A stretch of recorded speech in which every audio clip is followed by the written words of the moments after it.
So I'm a long-time local. I grew up down here, went to Red Hill Primary, went to Woodley, and I've always loved the peninsula. I started my career here in Mornington, on Main Street, Mornington, at an accounting firm a few doors up from me.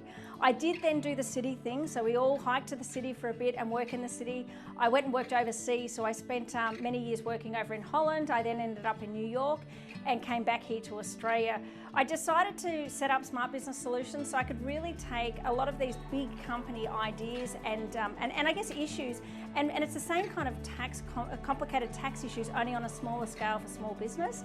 And I really wanted to come back to Mornington and be up the road from where I live. So I decided I didn't want to commute to the city and set up down here, and we've got a lot of businesses down here to support us.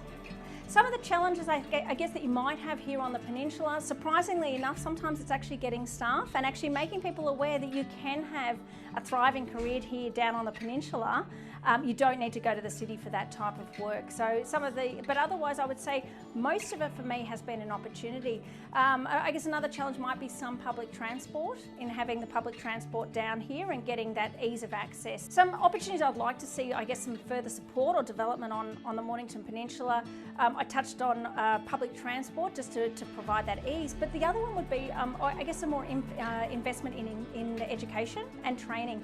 I do hire students that are studying at university. They all now actually need to go to the city to do their degree on those days. So having those opportunities so that people can really study here locally and also live down here and not have to do that city commute if they don't want to.